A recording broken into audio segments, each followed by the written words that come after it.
Hey there, everybody. Welcome into this edition of ESPN FC Extra Time. I'm Sebastian Salazar, joined even by Don Hutchison and Stevie Nicol. Boys, good to see you. Don, I have a plethora of questions here. But first, I have to get your honest and just direct reaction. What do you think of Stevie's hair? It's growing on me, you know. I mean, I'm not in a position to have a go when I'm cultivating this beautiful little moustache over lockdown. So I understand his problems. He can't have a haircut. He could maybe put a little bit more gel in there, but I'm feeling it. He looks younger. Oh, Stevie, better to be in our position, right? A little more hair to worry about. Yes, right, let's get to the questions. Not everybody involved with ESPN FC can say that. That's right. That's right. You and I are leaders in one category at least. Frank asks, what was your typical training week like when you had a single match on the weekend? How many days did you train for and how long? Don? Well, me and Stevie were both at Liverpool, so I'll take the way we trained at Liverpool. Monday was a decent session. Tuesday was probably a little bit harder than any other session. Wednesday was always a day off. Thursday would be back in for a five-a-side, maybe a few sprints. And then Friday, you'd go through all the normal routine of doing all your set plays, you know, for and against, wide free kicks from right side, from left side, who's taking free kicks in and around the box, and you do your defensive work. So not too much on a Friday, maybe a short and sharp six-a-side just to get you feeling sharp, ready for the match day. So probably 4-5 days of training, but not overly intense at Liverpool. Stevie, few beverages, few pies mixed into that training regimen for you? Yeah, absolutely, yeah. Yeah, that's what the day off was for. Actually, the only thing about the day off as well, even though it was a day off, you daren't mention the word golf. If you mentioned the word golf, running around would be after you, asking why you golf and why you walking 6-7 miles. That's why we're giving you a day off so you can rest. So that was the key. Don, next question for you. Who are you better friends with?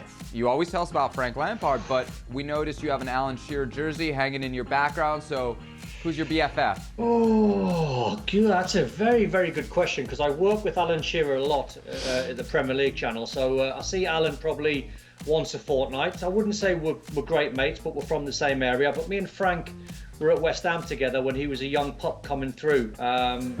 So I'd probably lean towards Frank because I'm good mates with his assistant, Jody Morris. So I'll stick with the Chelsea connection.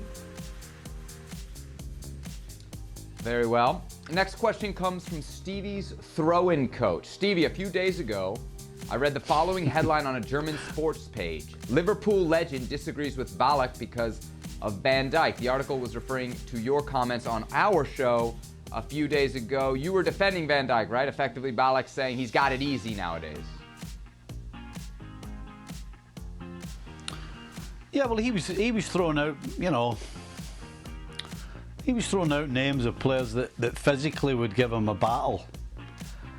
Now, the last time I checked, unless my glasses are not working anymore, Van Dijk is a man mountain. And I would suggest that today, players are lucky that he can't physically abuse them, because that's what he would be able to do.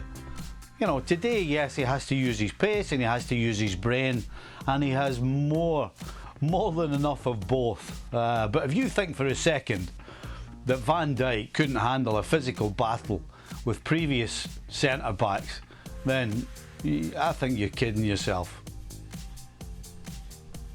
Don, you think Michael Ballack misfired with this analysis? Yeah, I sort of knew where he was going. It was a little bit of a cheap shot, just mentioning the big physical centre forwards. But you know, Van Dijk's done pretty well up against Jamie Vardy, Aguero, Harry Kane, and even looking back to the Champions League, he took care of Messi, took care of Suarez and Coutinho. Not all on his own, obviously, but I still think if you put those big guys, the likes of Drogba, who was probably one of the best the Premier League's seen in terms of physicality, I think, like Stevie said, I think there's not many flaws in Van Dijk's game. You know, he's absolutely rapid.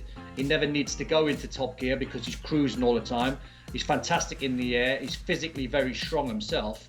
So I think he would relish the challenge. Stevie, I'm going to come to you with our next question, but I don't think you have a jealous bone in your body, so we'll see. Leonardo asks, which teammate were you most envious of during your career, either before, during, or after you played with them? Nobody. Why would I be envious? Not in my Not what I nature. expected. I mean, why would I? What, envious of what? No. That's right, Stevie. You've got it all. Don, were you envious of anyone ever? Do you know what? I very rarely have nothing to say and become completely blank. But I'm absolutely blank. No. Well, it depends. It depends what the He doesn't have a question jealous is, bone Seb. in his Is body. it envious in terms of someone's ability on the pitch? Is it envious when you get in the showers with someone? I mean, what's the question? Well, let's stay on the pitch because we all like our jobs. Exactly. So, on the pitch, was there anyone who you were just envious of? Yeah, not really. I mean, obviously, you're envious of someone's ability if they're superior. You want to aspire to be as good as someone. I mean, I had my toughest games in the Premier League, but I always get asked the question: who was the one or two players that give you the biggest run around ever? And I can remember Ray Wilkins, who was probably 37, 38 at QPR, just gave me an absolute footballing lesson. I think Stevie actually might have played in the game. It was a Monday night game where we beat QPR at Loftus Road, and Ronnie Rosenthal scored the winner for us. But I got nowhere near Ray Wilkins because he had an absolute football brain and he just absolutely bossed me. Don, I think that was my last goal for Liverpool. Was that game? I think, was it not? Was it not me that scored the winner? No, not the one where we won 1-0 on a Monday night at Loftus Road. Rosenthal scored. John Barnes put him through. No, you're right. It was a different game because Well, in Cloughy the put surprise me of through. extra time, Stevie's memory has failed him. He's just envious of someone with a memory. Well, 30 years ago. He's a prick. 30 Dan, years ago. the Orange I was Man playing writes in. 700 games in me. By the way, hold on a second. I played between 600 and 700 games in my career, and you give me pelters because I've got one mixed up. You having a laugh? I'm sorry, Stevie. Yeah, I'm sorry. right. I won't do it again. I promise. Yeah, Hey, I'm apology better than accepted. Dan. Nobody gives you a tougher time than Dan. Nobody. Speaking of Dan. Well, who's not Dan better the than Orange Dan? Man. Who was the Let's better be honest. player? Dan the Orange Man wants to know who was the better player. Wow, what a choice. Best Wow. Giggs or Figo? Don. My Tough one. goodness. I mean, what a question that is. I mean, I never seen Georgie Best in his pomp. I certainly did with Giggsy and Figo, and they were both world class. But I would probably have to go what everyone tells me. I know I always go off my own eye, and I judge players on what they do, not so much on stats. But everyone tells me that George Best was a genius, so I'd have to go with the majority there. Stevie, I who are actually you taking played in that against three? Best. That's how old I am.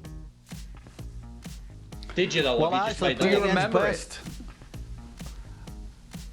Oh, aye, yeah. He played again. He was playing for Hibs, Hibernian, a team from Edinburgh, and we actually were playing them in a league game. Sorry, in a league Pre-season game game? during the week and a cup game at the weekend. No, right in the middle of the season, and so we beat them at home on the Tuesday, and then he was supposed to play again against us on the Sunday. I beg your pardon. And the reason the game was on the Sunday is because there was a international rugby match in Edinburgh on the Saturday. Scotland were playing France in the old Five Nations. And unfortunately for George, and certainly for Hibernian and their fans, George was staying in the same hotel as all the rugby players. And so when he was in the bar having a last beer before he went to his bed to get ready for the game on Sunday, all the rugby players came in, and he ended up being up all night with them. The guy went to get him in the morning to take him to the game, and George was sat in the bar, absolutely sozzled. And of course, over the tannoy before the game it was, Mr. George Best will not be appearing today. He's not very well. I'm like, yeah, he's not very well. He's playing, he's away with the fairies, so. Anyway, to answer your question, it's a question you cannot answer. George Best in his time was the best, as was Giggs, and as was Figo. I mean, so how do you pick from different eras? You can only be the best you are at the time, and the three of them were the best during their era, so it's impossible to separate them. I don't know how you pick, Stevie, but I will never, ever question your memory again. You had every detail from all of that. This is for you, There Stevie. you go, see? Kartik asks, who would Stevie pick?